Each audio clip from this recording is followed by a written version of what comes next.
Good evening. I'm Senator Jim Webb from Virginia, where this year we will celebrate the 400th anniversary of the settlement of Jamestown, an event that marked the first step in the long journey that has made us the greatest and most prosperous nation on earth. It wouldn't be possible in this short amount of time to actually rebut the president's message, nor would it be useful. Let me simply say that we in the Democratic Party hope that this administration is serious about improving education and health care for all Americans and addressing such domestic priorities as restoring the vitality of the great city of New Orleans. Further, this is the seventh time the president has mentioned energy independence in a State of the Union message, but for the first time, this exchange is taking place in a Congress led by the Democratic Party. We are looking for affirmative solutions that will strengthen our nation by freeing us from our dependence on foreign oil and spurring a wave of entrepreneurial growth in the form of alternate energy programs. We look forward to working with the president and his party to bring about these changes.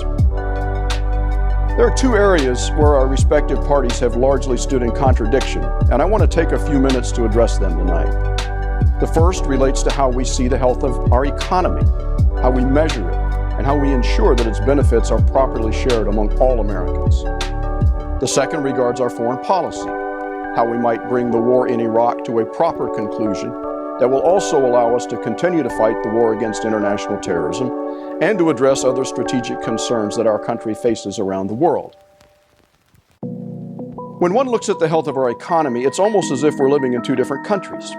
Some say that things have never been better. The stock market is at an all-time high, and so are corporate profits. But these benefits are not being fairly shared. When I graduated from college, the average corporate CEO made 20 times what the average worker did. Today, it's nearly 400 times. In other words, it takes the average worker more than a year to make the money that his or her boss makes in one day. Wages and salaries for our workers are at all-time lows as a percentage of national wealth, even though the productivity of American workers is the highest in the world. Medical costs have skyrocketed. College tuition rates are off the charts. Our manufacturing base is being dismantled and sent overseas. Good American jobs are being sent along with them. In short, the middle class of this country, our historic backbone, and our best hope for a strong society in the future is losing its place at the table. Our workers know this through painful experience. Our white-collar professionals are beginning to understand it as their jobs start disappearing also. And they expect, rightly, that in this age of globalization, their government has a duty to insist that their concerns be dealt with fairly in the international marketplace.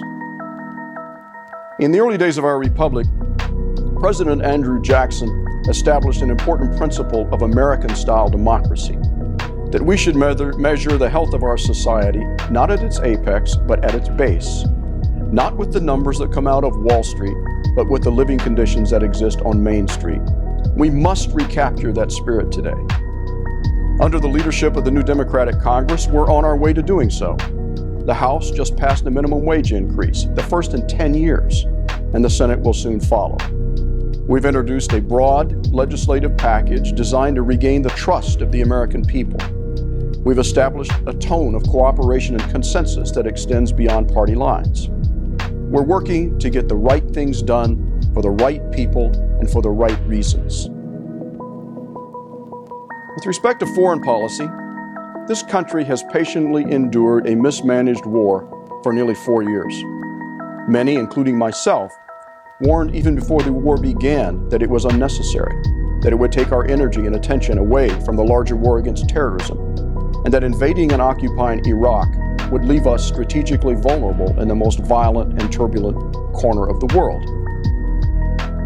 I want to share with all of you a picture that I have carried with me for more than 50 years. This is my father when he was a young Air Force captain flying cargo planes during the Berlin airlift. He sent us the picture from Germany as we waited for him back here at home. When I was a small boy, I used to take the picture to bed with me every night because for more than 3 years my father was deployed, unable to live with us full-time, serving overseas or in bases where there was no family housing. I still keep it to remind me of the sacrifices that my mother and others had to make over and over again as my father gladly served our country. I was proud to follow in his footsteps, serving as a Marine in Vietnam. My brother did as well, serving as a Marine helicopter pilot. My son has joined the tradition, now serving as an infantry Marine in Iraq.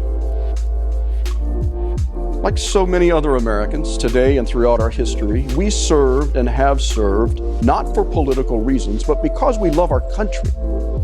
On the political issues, those matters of war and peace, and in some cases life and death, we trusted the judgment of our national leaders. We hoped that they would be right, that they would measure with accuracy the value of our lives against the enormity of the national interest that might call upon us to go into harm's way. We owed them our loyalty as Americans, and we gave it. But they owed us sound judgment, clear thinking, concern for our welfare, a guarantee that the threat to our country was equal to the price we might be called upon to pay in defending it. The President took us into this war recklessly. He disregarded warnings from the National Security Advisor during the first Gulf War, the Chief of Staff of the Army, 2 former commanding generals of Central Command whose jurisdiction includes Iraq, the Director of Operations on the Joint Chiefs of Staff, and many, many others with great integrity and long experience in national security affairs. We are now, as a nation, held hostage to the predictable and predicted disarray that has followed.